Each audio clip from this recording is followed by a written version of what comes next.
Hey, good morning. Okay, so this will just be they're never quick, so why even make an effort? But it'll be an update. It is July 16th, 2017. Had a good rain here in Tucson last night, so I went ant searching this morning. Weren't as readily available the 13th when I went right before work. I had no problem finding four queens relatively quickly. Today I struggled. I found four.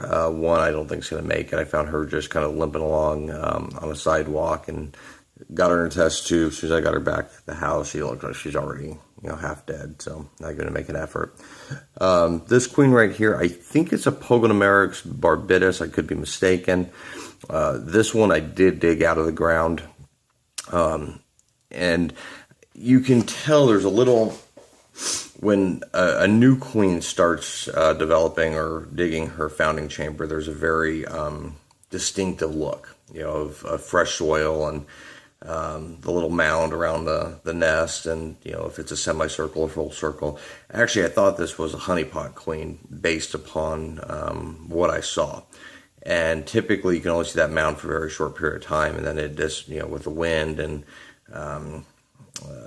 the rain, it's gone. And with a fully claustral species, like say the honeypots, for example, they're going to dig their initial founding chamber, the queen, and backfill it in, and then she's going to, found her colony. She's going to start laying eggs, and until the first several nenectics are eclose, it's going to stay sealed. And in my experience, I can usually catch that maybe a day after she founded her chamber, and after that, the earth looks undisturbed.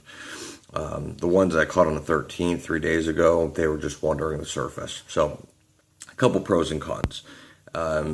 When I find the queen either in the process of digging out her founding chamber or had dug it and backfilled it, that typically tells me that she did mate, and that she is fertilized. So there are some positives, although the added stress of digging her out of her home and putting her in a new home, that's always concerning. So my preference is get them when they're on the ground after the wings have been removed and they're looking for a suitable spot to dig their first their home.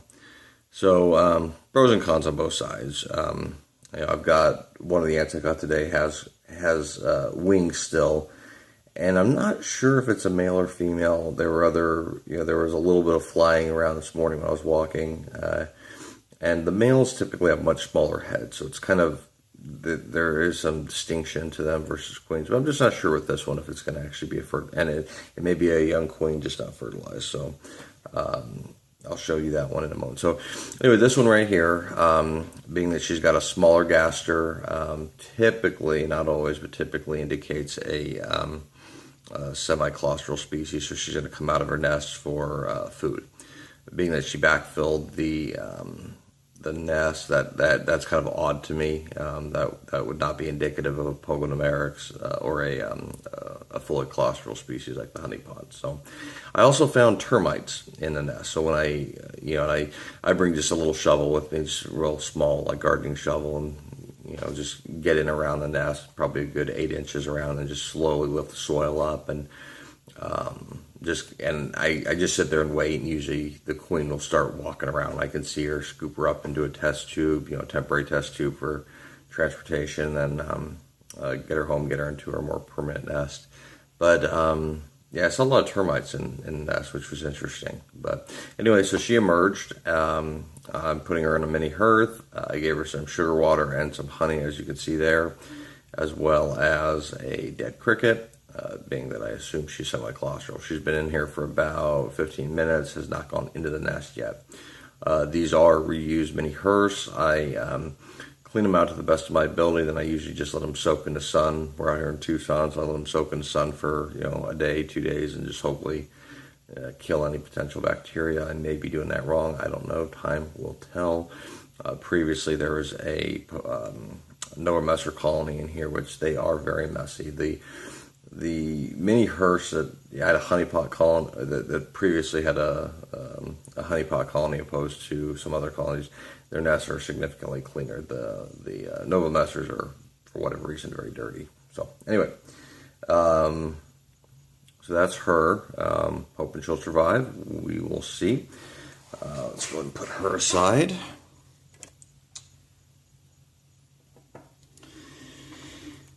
Here is the one that I caught that had the wings. Again, small gaster, making the assumption that she is had a little weird twitch. So found her on a sidewalk, so there's always that chance that she was exposed, in my neighborhood, exposed to pesticides. So who's to say? It could be a male. The larger head, so I'm don't believe that's the case. But nonetheless, may not be fertilized. So gave her some honey, gave her a dead cricket, and she was real active in the test tube. I put her in here. She hasn't really moved, but I'm just gonna leave her alone for a little bit. Let's get her out of the way. So the other one. So let's get this guy back. There we go. I don't know if you can see her. Not sure of the species. Let's see if I can get a good. But yeah, I mean, she looks like she's dying anyways. So I'm not gonna put a ton of effort into her, unfortunately. Yeah, so she was just limping. I was actually done for the day. I was on my way home, and she was just limping across the sidewalk on the way home, and didn't look very healthy. So may have been exposed to some kind of pesticide or something, or just who knows. So I'm gonna leave her in here. I don't see her surviving, so I'm not gonna put a lot of effort into her. But I have been surprised. There's one mini hearth that I had a colony in from last year. It was just one queen, one ant, and I thought the one Anictic died, and I for sure thought the queen was dead. So I just kind of set her aside. She was in a mini hearth, and I opened it up today because I was actually going to clean. I figured she was dead in there, so I was going to clean it out and prep the mini hearth for another one of my newer queens for this season, because I like to have them prepped and ready to go. I'm going to grab her real quick, and when I opened it up, she's running around. It just completely caught me off guard, because I fully expected her to be dead. Let me show you this guy right here. Let's see. So there she is, and kind of surprised me. I expected her to be a goner, just based on the last time I saw her. I just assumed, but she's still there. No worker ants. Doesn't look like she's really got any eggs. That might be one little cluster, but anyway, we'll leave her in there until she dies, I guess. One other thing that I'm doing this go around is I'm keeping a pretty decent log on the ants I'm catching, when I caught them, what happened like the night before. I want to give you something to look at while I'm chatting with you, so find something to look at. Sorry for the awkward silence. I am looking for a colony to bring over here that you can look at while I'm chatting. But anyway, previously I just kept a piece of tape on the nest, and that, when I moved them and yada yada and all that relevant information. Now what I'm doing is I'm actually keeping I'm naming the colony, numbering the colony, and then I'm just going to keep a separate log of all the relevant information. When the first eggs emerge, when the first ants close, sorry guys, and try to just keep better track of what's going on. One, to answer your questions and for my own edification.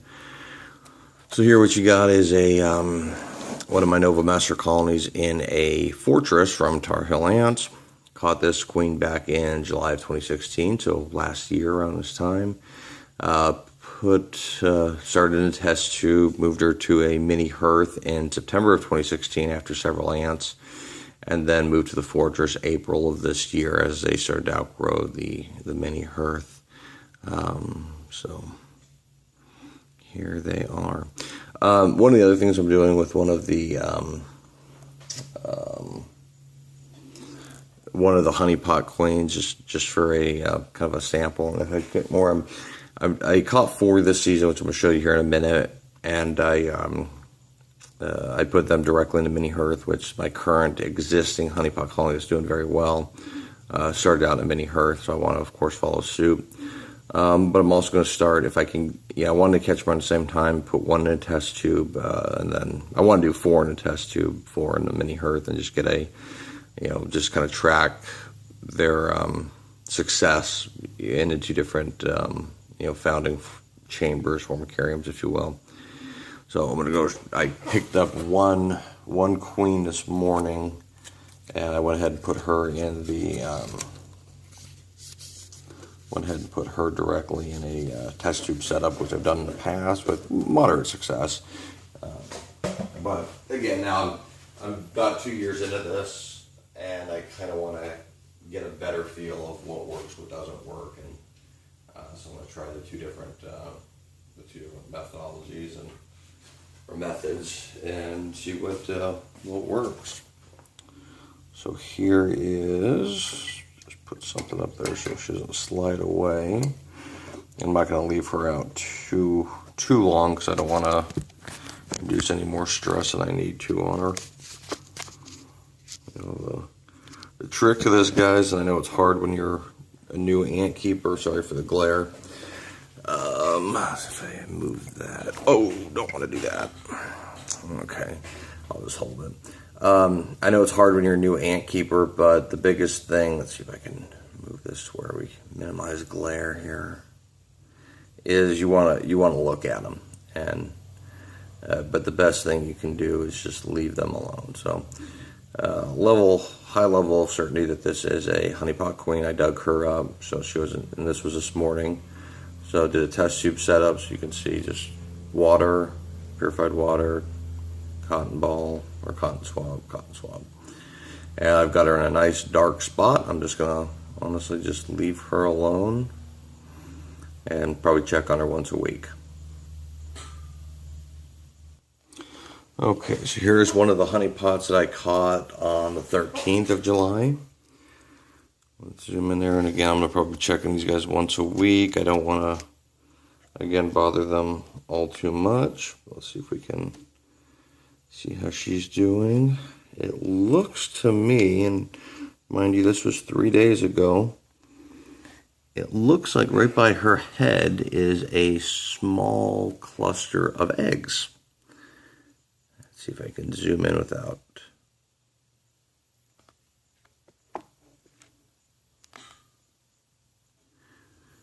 Yep.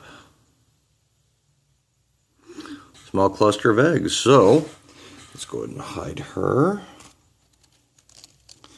I'm going to go ahead and document that that today with this particular colony, I saw the first cluster of eggs. I'll be right back. Okay, so that was number 1. Now we're looking at number 2, 2017.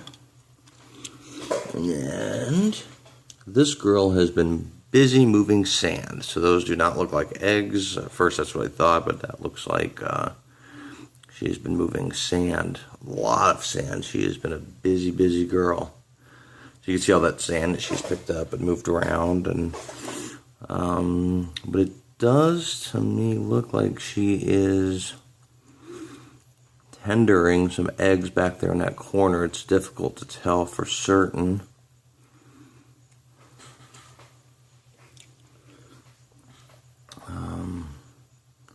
But yeah, it does look to me like she's got some eggs back there she's tending to. I'm going to go with that. Shut her down.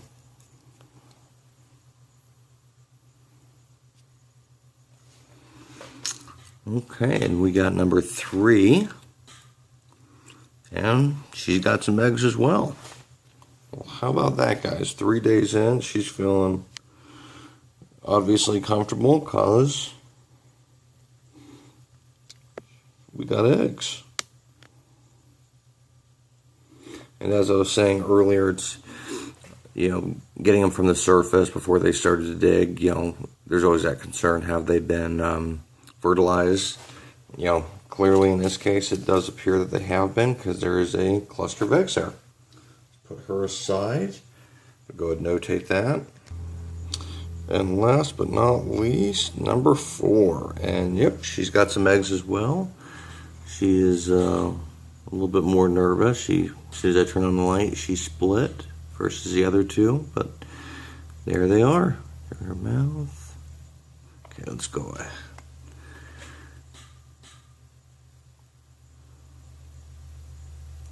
Okay, this is stressing her out, so let's go ahead and close her up. But how about that, guys? I want you to have something to look at, so let's go ahead and put her up here so we have at least something to look at while I'm babbling away. So there you go, 3 days in a mini hearth.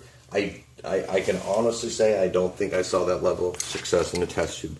We'll see with that one queen that I just put in test tube, but I don't recall seeing that kind of success that early using the test tube setup. So for me personally, I'm going to say that I believe the mini hearth or a true form of carrying where you can control moisture is really the way to go. Time will ultimately tell, but that is, I will say, that is my current stance. Let's grab one more colony for you.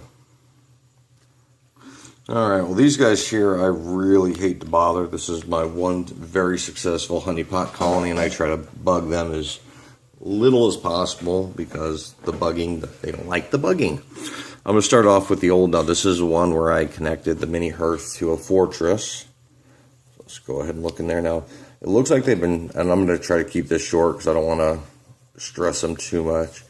It looks like they've been trying to move the repletes, and I think there's one replete that I saw that they actually chopped the body off and moved to the other nest. I've seen the queen move back and forth, and so they're all the repletes. There's some I think are still alive, some that are dead. It looks like the colony as a whole has been trying to move them. I have not made any effort to move them, so I keep the water tower about half full, which is probably due to get a little juice up right now anyway. There's a queen in the background. But, I'm perfectly fine with them staying in here. There are new repletes that are forming, but I'm not trying to move them from this nest. If they want to stay here, they can stay here. If they want to move, they can move.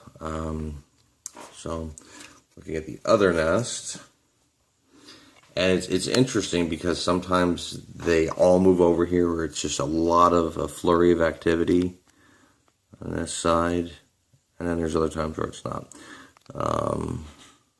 One thing I can say, and this is kind of a bummer with Mac and Tar Heel Lands because he's really on point, but the mesh on the water tower is really sagging. I noticed that almost immediately, and this nest I waited a long time for. I was afraid that the colony was outgrowing, so I kind of very quickly wanted to move them. I'm hoping that's not mold or whatnot growing in the background, but there's not much I can do now. So I'm hoping that's not the case. So right there you see a dead ant in the lower left-hand corner, or now somewhat center, and that looks like that is a replete because it's missing its gaster, so it's almost like they took the top half. I don't know why, but then let's move up to some of the higher chambers. Yeah, I'm seeing what looks like mold, and I don't know. I hope that's not the case. And there's the another water source. They have one in the foraging area, then they have one up there to the nest mate. So, but yeah, as far as this, I may have to keep the water level much lower. I haven't really looked at this too much. I've been trying to leave these guys alone, but just that back corner there doesn't look too good there either. So, but yeah, they do move their brood over here, and then they move them back. I think you can see some brood in the entryway there, the connecting tube. So anyway, guys, as always, thanks for watching this 20-minute video. I know some of you like these long videos, some of you do not. If you guys want just shorter videos, please let me know. But there are our honey pots. Thanks as always for watching, guys.